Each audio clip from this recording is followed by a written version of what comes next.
Hi everyone, Simon here. Like to show you today the router, which is a really good cutting device to use on wood. It's got a couple of things that it can do. It can cut grooves and pockets out for you, which I'll come to in a minute. But it also can do edge cutting as well. And you might have one of these in school. And if you do, it can really give you a very professional look to your product. So what we have here is a motor which is built into this housing. And that is connected through a spindle. Just put that in there, spindle. And on the end of the spindle, there is a collet, which is just a holding device for the tool, which is the main business end of this piece of equipment. So let's look at how this router works. So we've got a motor which is spinning. You know, it can spin up to 18,000 revolutions per minute. So that's quite fast indeed. And it drives the tool around. And what we do is we plunge this tool into our work. So I can show you this on another router here.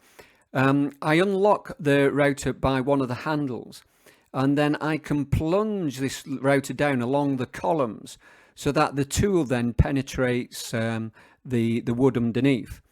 And then when I'm at the right position, I can lock it in place with what we call the plunge lock handle, which is one of these handles here on the machine will enable you to lock it in place. And we also have here a depth stop, which we set up beforehand to determine the amount of tool that comes out underneath the base. So if I get the router, switch it on, and I push it into my work like this, all the way up the piece of wood, then I'm going to cut into the surface. Let me just park this over here a little bit.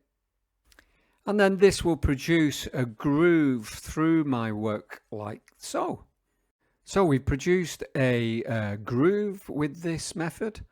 And you might have seen this before perhaps when we were talking about housing joints in the jointing video.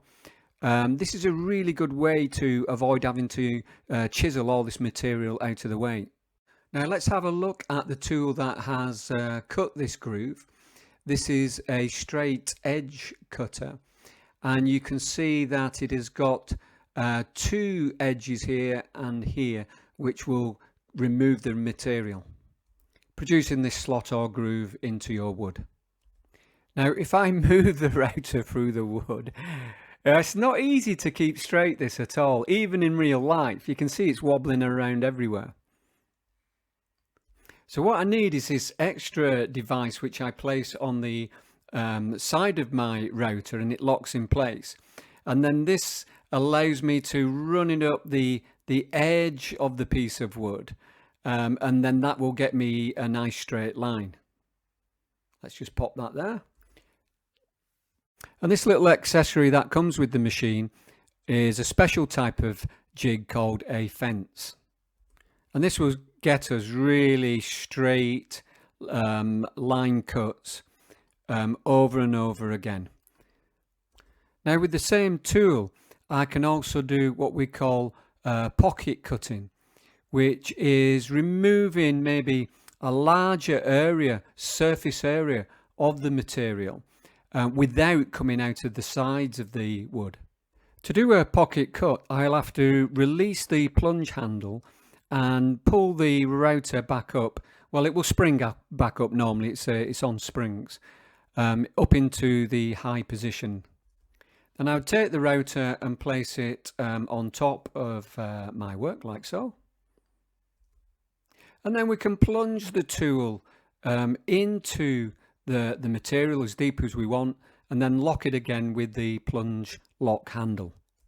Now it's worth mentioning here we have a depth stop, which allows us to place in where we want our tool to stop in depth. And here we have a bar also, which we can set up 3 different positions here on this little rotational accessory piece. And therefore we can set 3 different heights that the tool is going to plunge. We might want to do that because we don't want to cut this groove all in one go. If it's quite deep, we might want to take 1, 2, and then 3 passes. Because, you know, we want to reduce the amount of loading that is going on the tool and the motor. Now again, I can freely move the router around in the wood, but if I want to have a nice straight pocket with maybe a square or a rectangle, then I need something else. I would need this device, which is called a jig. And basically it is, say, 4 pieces of wood put together to restrict the movement of the router cutter.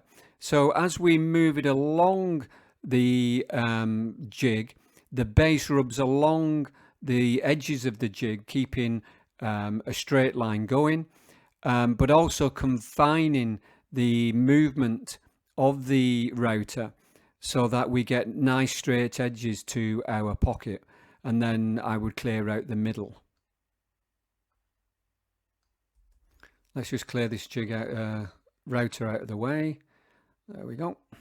And we'd end up with a pocket in our wood looking like that. Excellent. If I also take a different type of cutter, we can then do a totally different thing, and that is edge cutting with the router. And this tool has a profile here, which is the cutting edge, and you can see a second one here on the other side. And it also has what we call a ball race here, which we run up against the edge of the material to keep the tool straight. And the ball race is very much the same as the bearing that you find on your skateboards. So this time I would take the tool and I would run it down the edge. There you can see the ball race is touching the edge of the piece of wood now as we cut along our edges. So this tool will produce a rounded edge in this particular case, like so.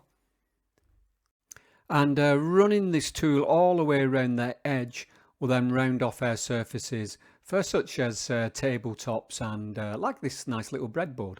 And the edge cutters come in a really good range of different profiles, specially made to get these shapes, which help us to produce these decorative pieces of wood that we looked at in the stock form video, which are called beading or mouldings.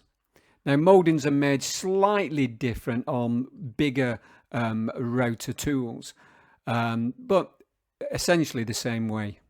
And when you buy a router, it's worthwhile buying a box of groove cutting and edge cutting tools so that you can do lots of different jobs.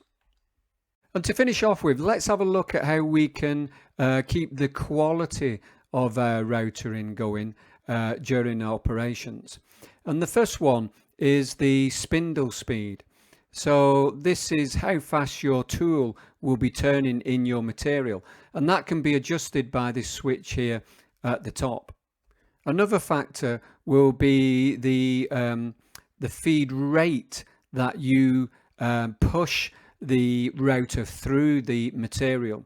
So, you know, don't go so fast at first and see what sort of standard you're getting.